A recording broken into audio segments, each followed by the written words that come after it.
Hey, what's up? This is Chosen, and it is a double upload kind of day as promised because we have got 6 new champions coming to the secret rooms in the Doom Tower. We're going to be getting 3 for normal difficulty and 3 for hard difficulty. I have not looked at these champions yet. We're going to pull up their artwork so we can see what they look like, and we're also going to pull up their kit and be able or do our best to assess the potential of these champions and try to grade them as we go and see which ones are going to be worth going after and which ones might be lame or whatnot. We'll give you all of that context, so let's get into it.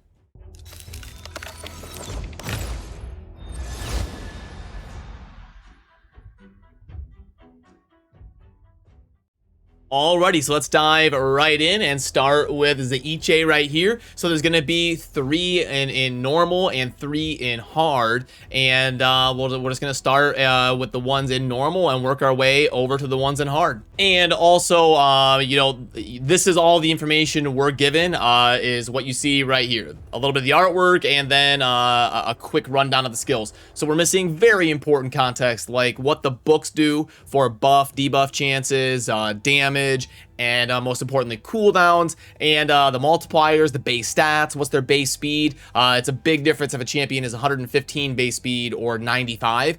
We don't have that information, unfortunately, so we're just going to kind of go by the kit and see what the general potential of what we see is. So we'll start right here with Zii Ixchi, or Zii Ixchi. Like, I have no clue how to say some of these names, as you know. But anyway, we've got the A1. Attack one enemy, 50% chance of placing an extra hit.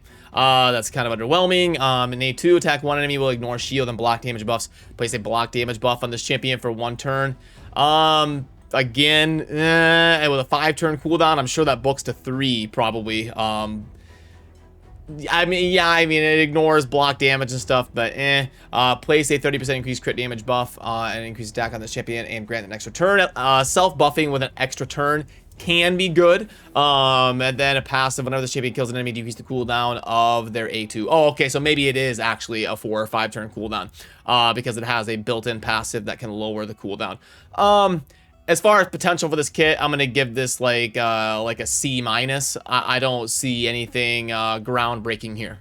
Next up is Liburga. We got an A1, attack one enemy, 50% chance of placing a poison for 2 turns.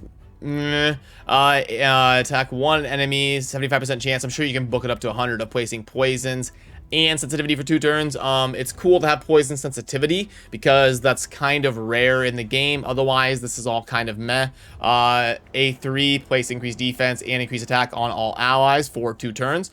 That's decent. We don't see those 2 in combination a whole lot, so that is nice. I'm sure it books to a 4-turn cooldown, or at least I hope, because if that's a 5-turn cooldown, it's not quite good enough. When attacked, 50% chance of increasing the duration of all poison debuffs on the attacker by 1 turn. That's cool. Again, nothing amazing, but I'd give this like a C+ or a B-. Probably a little bit more utility than the last champion, at least. And worth noting that that these champions are the ones available on normal difficulty, so maybe we'll start seeing a little bit better ones as we move on to hard. I have not seen these yet. I'm kind of giving you my live reaction. Krakarth, A1, attack one enemy, 30% chance of removing a random debuff from a random ally. That's cool for an A1. We get some kind of consistent cleansing.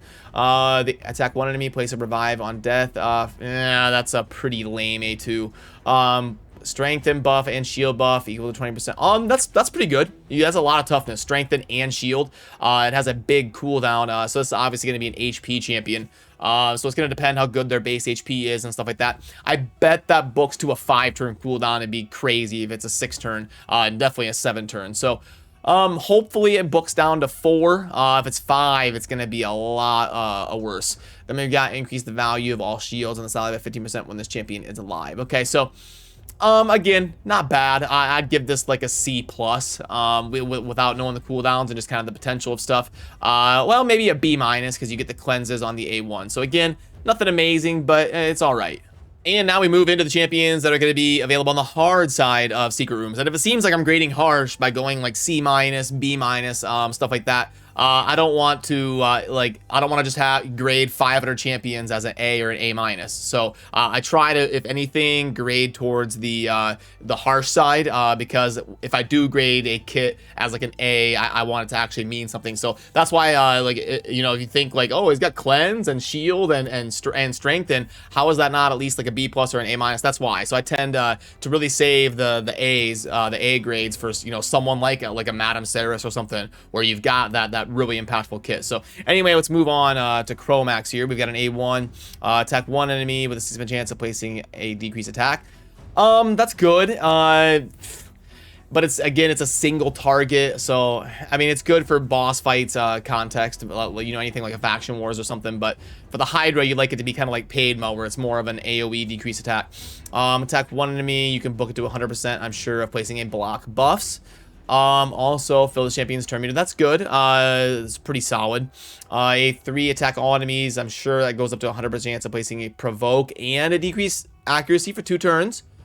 That's pretty good. That's the best ability we've seen so far, probably. You get the AoE, CC, and accuracy down. It can probably be booked up to 100%. Usually when things default at 75, it can be booked up. If that's a 3-turn cooldown, it'd be really good. I bet it books to 4, but that's at least promising. And then we got a passive when attacked, 30% chance of placing a hex on the attacker after each hit. Okay. I'd give this like a B or a B plus. This is the best potential kit I've seen so far.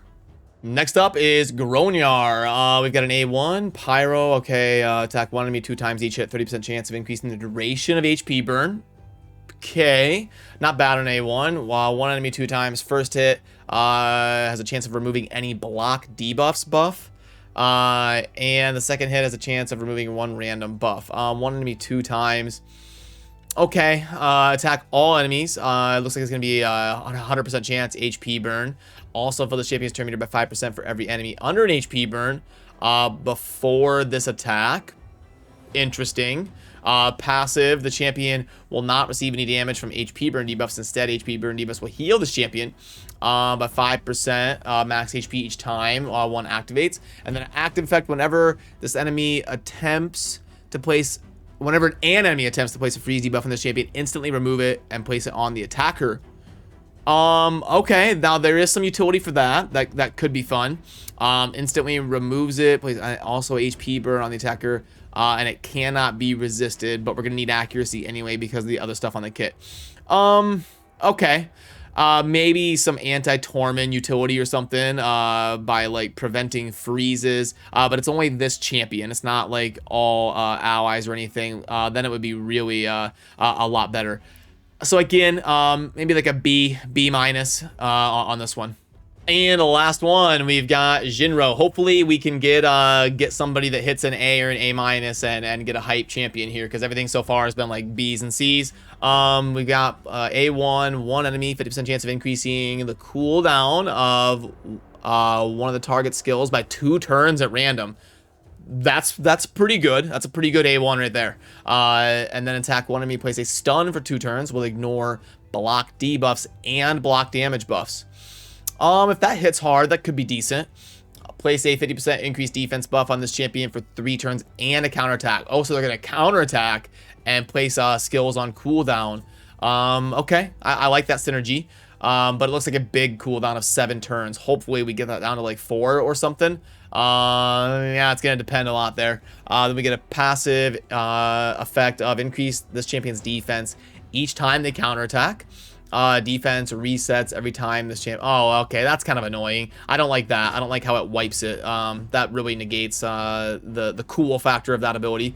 Then we've got when attacking, converts the champion resistance into additional accuracy. Okay, that's something like we saw introduced to the game with Helior, who doesn't get near as much play as I thought he would. So cool to get another champion that has that mechanic. And then active effect at the end of the champion's turn places a provoke debuff for 1 turn on all enemies under increase attack.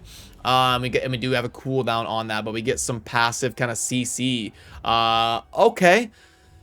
Yeah, you know, I like the counterattacking and blocking cooldowns. That's pretty cool. Gosh, I might go a B plus on this one. I do like that some of the synergies here.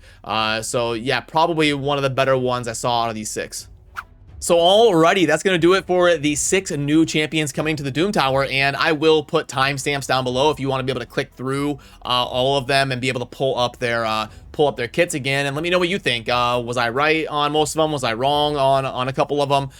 Did I grade too harshly? Did I grade them too high? Would really enjoy hearing your input as well, and admittedly, it's really difficult to do when we're missing like half of the information we need, very critical information like base speed and how the books affect stuff. So anyway, yeah, let me know what you think down below, and as always, thank you for watching. Have a good rest of your day.